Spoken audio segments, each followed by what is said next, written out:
முதலமைச்சரை பொறுத்தவரைக்கும் எல்லாம் செய்யணும்னு தான் அவருக்கு ஆசை. உங்களுக்கே தெரியும், ஆட்சியை எங்களிடத்தை ஒப்படைக்கிற பொழுது 6,28,000 கோடி ரூபாய் கடனை வித்து விட்டுத்தான் போனார்கள். ஆனாலும் அவர்கள் அறிவித்ததையும் நாங்கள் செய்து கொண்டுதான் இருக்கிறோம். என்று சொன்னால் இந்த ஆட்சி உற்றுதுணையாக இருந்து நீங்கள் சொல்லுவதை நாங்கள் செய்யாமலா இருப்போம்.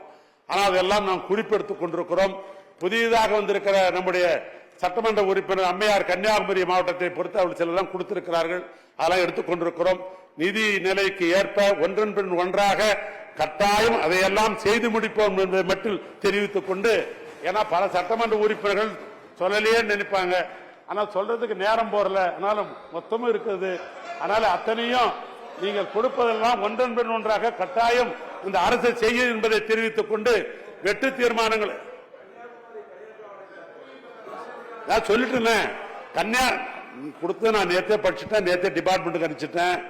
இந்த மானிய கோரிக்கை முடிஞ்ச உடனே கன்னியாகுமரிக்கு நானே நேரடியாக வந்து அவையெல்லாம் பார்த்து கட்டாயம் அதுக்கு முக்கியத்துவம் தருவோம் என்பதையும் தெரிவித்துக் கொண்டு, மாண்புமிகு சட்டமன்ற உறுப்பினர்கள் நீங்கள் கொடுத்த வெட்டு தீர்மானத்தை நீங்கள் திரும்ப பெற்று ஏகமனதாக ஒருமனதாக இந்த 2 துறை, பொதுப்பணித்துறை, நெடுஞ்சாலைத்துறையினுடைய இந்த தீர்மானத்தை நீங்கள் நிறைவேற்றி தர வேண்டும் என்று அன்போடு கேட்டு உரையை நான் நிறைவு செய்கிறேன்.